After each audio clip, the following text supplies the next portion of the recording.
Hi, I'm Sean, I'm Rhonda. and we're excited to be with you today to talk about maintaining your marriage while you're parenting. That can be a difficult task. It can, because so many times during those parenting years, we get focused on raising the children and the mechanics of life. And I wish someone had talked to me about that as a young mother, to make sure that we were maintaining not just the business of life, but our deeper inner thoughts together, to let each other You know, in. it can be complex trying to find time alone when you have a lot of children around and you always have an audience and you have That's lots of right. work, lots of chores that seem to call for every minute of your day. Sometimes we need to find our purpose or fulfillment in the busyness.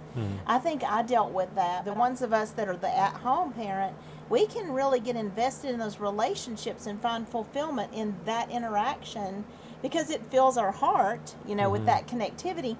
But also, whoever's working outside the home can find fulfillment in the Yeah. satisfaction of those goals and the job that they're doing. Yeah, and that can replace the marital depth that we need to have. So Yeah. there's obviously a need to maintain that depth and things that you can do. We want to help. That's kind of what we want to talk about, is giving you ideas Yeah. about how to keep that marital depth going during the parenting years. When our youngest ones started getting to be teenagers and doing more independent things, and we started doing more dating, it was like, so how do we talk about deeper things? Yeah. We had a great relationship, mind you, Yeah. but we had become accustomed Yeah. to staying a surface Yeah. level, because there was so much on the surface level. So taking time to talk about what does growing your marriage look like, what are improvements that can be made, and what are our goals as a couple? We definitely want to model a healthy, godly marriage to our children, because they're going to imitate what they consistently experience. So the way we behave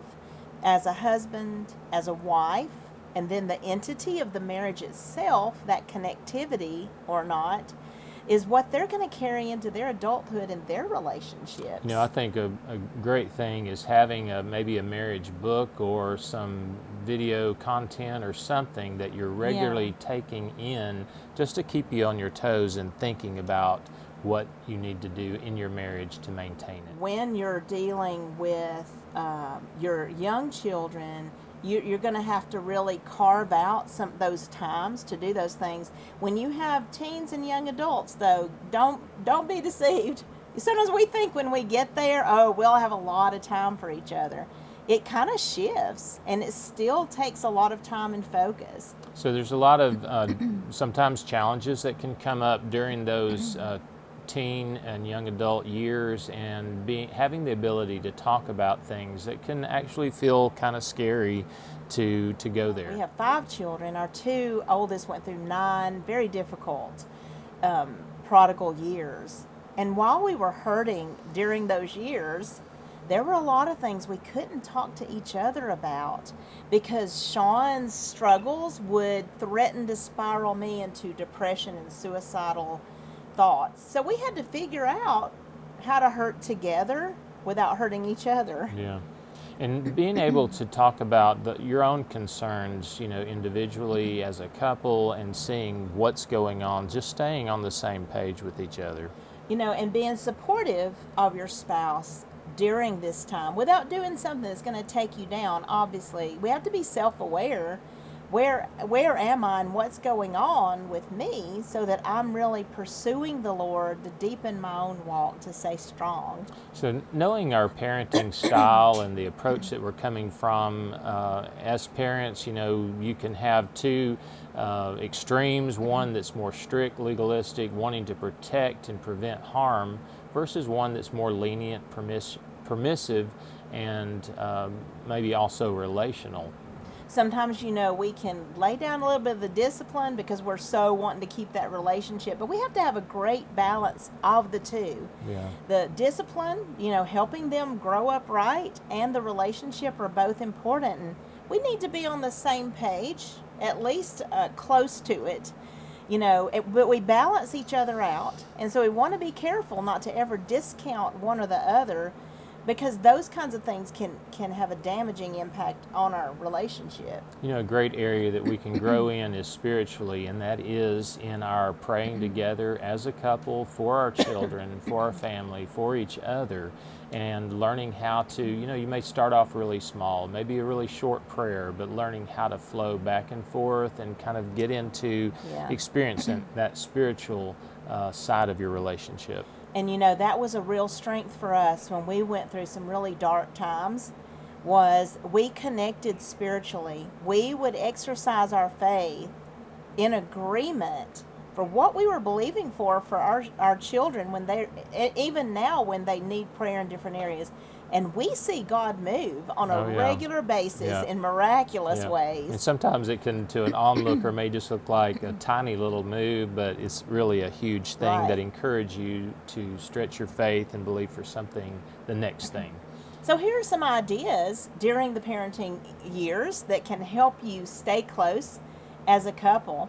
If you have family nearby, dates are easy for you. Yeah. So if you don't have family nearby, you may have at-home dates. You may learn how to, hey, this is going to be mama and daddy time. Go play in, room, watch this movie or something, and we're going to have, half an hour, whatever, to have this date at home. Yeah, trying to carve out that time where you maybe just take 20 minutes to sit and talk.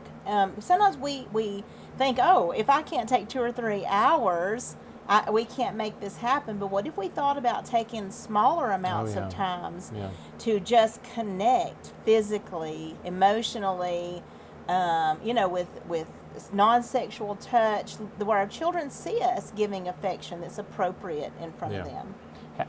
Having a daily time to talk. And I love this, having a discussion of the highs and lows for the day and what are your thoughts and feelings. And so this is a great area to stay in touch with each other as a married couple about what's going on. What did you feel about that? Tell me about that. We can use family outings for bonding, not just with the children, but with each other as well.